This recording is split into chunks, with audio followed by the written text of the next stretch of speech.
יום אחד אתה עובר ברחוב ורואה אקורדיאון. אתה אומר לעצמך, וואו, אקורדיאון. אני אנגן במסיבות, בשירה בציבור ואכבוש את ליבה של ציפורה, אהובתי משכבר הימים. אז אתה קונה אקורדיאון ומנסה להוציא ממנותיו.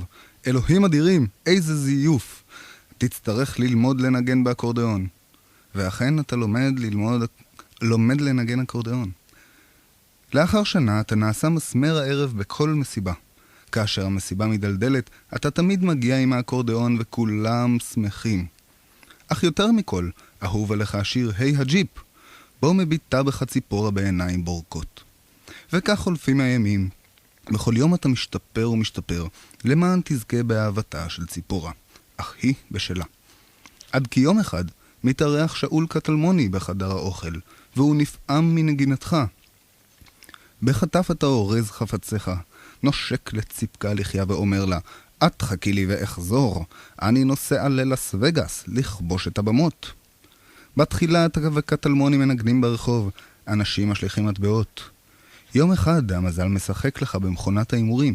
אני עשיר, אתה צועק בראש חוצות, אתה וקטלמוני מקימים מועדון קטן ליורדים, ונפולת הנמושות באים לשיר איתכם קצת.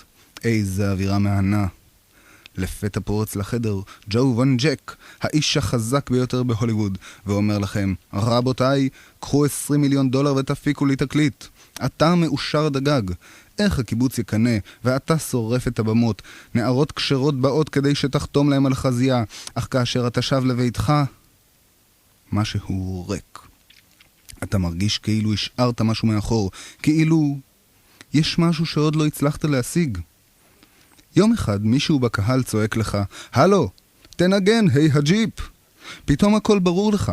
אתה עוזב את הבמה, משאיר את האקורדיון שם, משאיר את הקהל המום, תופס מטוס אלה לישראל, כל הדרך אתה שר, הבאנו שלום עליכם.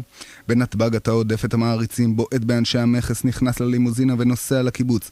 כל הדרך אתה מביט בנופים ויודע שהדרך עוד ארוכה.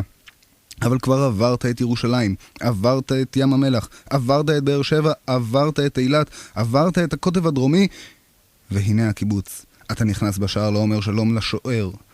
לא עוצר לשאול מה שלום אבא. ישר לקיוסק בו עובדת ציפורה. אתה פותח את הדלת בטריקה ואומר, ציפקה. והיא אומרת, מה? אתה מחייך ואומר לה, בחייאת, תביאי נובלס לייט. לילה טוב, ברדיו כל ידי.